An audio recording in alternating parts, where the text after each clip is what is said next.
Hi everybody, welcome to this week's edition of Property Chat. My name's Ken Hume. And I'm James Hume. We're James Alexander, here to tell you the very latest in UK property. Stand by.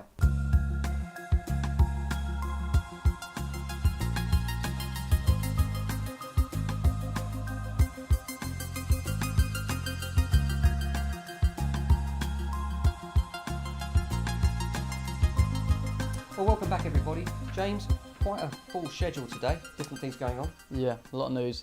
First up, we've got buy-to-let mortgages.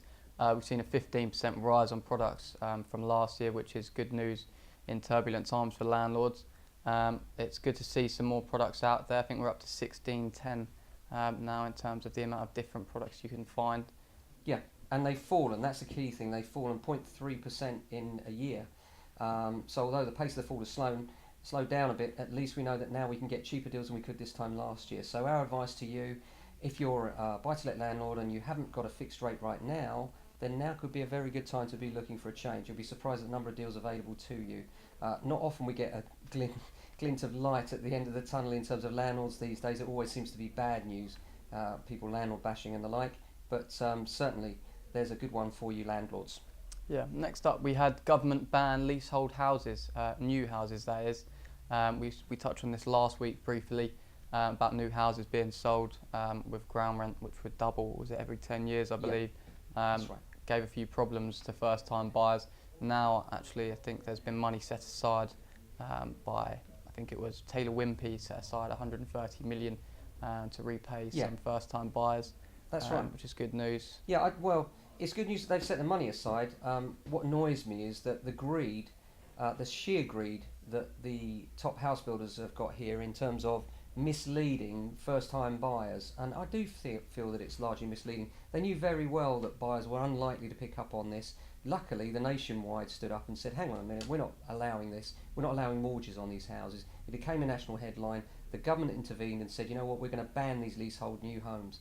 And quite rightly so too. When you look at the builders just this week, we've got some announcements. Barclay Group, who were involved in this scandal, they had a combined salary of 92 million for its top 6 execs, and then they're ripping off first-time buyers with leasehold new homes. What's that about? Those two things really shouldn't equate.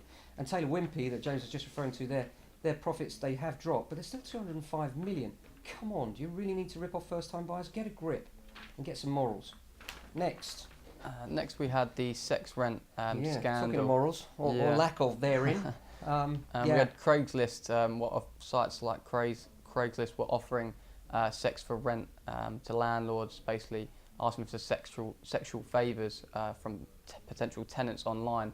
Has now been kind of shown that it is definitely illegal, which was seen to be not for some reason for a while. It was disgraceful. I mean, they were allowing these ads on, which were landlords, seedy landlords, actually saying you can have a room and in return, you know, you must provide sexual favour to me. I think it's disgraceful, and it says a lot about the housing crisis that we're actually having success with it, and very sad actually. But I am glad that the government at last have stepped up to this one as well and said, look, this is not acceptable.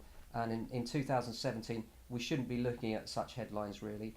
So glad to see they're stamping that out. Yeah. Next, we had house prices kept high due to shortage of homes. Yeah, Nationwide reported that house prices increased by 0.3% in July, contrary to many expecting a huge dip due to a slowing market. And this kind of really echoes with what we're finding, doesn't it, James? You know, there is a lower supply, and this is keeping prices relatively strong. HMRC, obviously they take the stamp duty receipts, and they've reported the number of housing transactions has dropped to its lowest level for 8 months in June.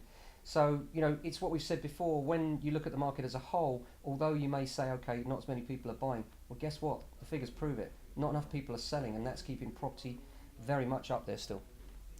Next, we had 7 in 10 first-time buyers actually compromise on location when picking a first home. We find that kind of quite common in Norbury. I think we see a lot of people looking in kind of a Clapham or maybe a Streatham area, and they'll give a bit of compromise in the sense that they'll move a bit further out, staying in a zone-free station area. They probably find they'll get a house as opposed to a flat. As opposed to a flat, obviously. Absolutely. But yeah, sometimes you can obviously get a garden as well, but those kind of added extras can mean a lot to a first-time buyer, and we see it happen time and time again. So we do, not really and too uncommon for us. One of the things we always say is, you know, if you're not finding what you want where you want, buyers, then you've got two choices, either more monies or other area. Or there is a third option, of course, which is always lower your sights a bit, maybe drop off the requirement for a garage, or maybe go for a 2-bed instead of 3. But for many, that compromise, and in fact for the majority, the compromise they're making appears to be location, which is interesting. And that proves why Norbury's still proving popular, because actually, with that little bit cheaper than neighbouring Streatham, and yet we've still got the Zone 3 station, good strong community, and a nice place to be. If you've got any questions, or if you did have anything you wanted us to touch on, feel free to leave it in the comment section. That's a good point, James. Yeah, you know, we talked about this before, but you know, we're very much keen. This is your property channel. We're here to talk to you about the subjects that you're interested in, or the problems that you have with your property. So do drop us an email. We'll put the email at the bottom of the credits, and also, you know, just put in the comments box anything that you'd like to know more about, and we'll expand on the subjects for you live here on Property Chat. Thanks for watching.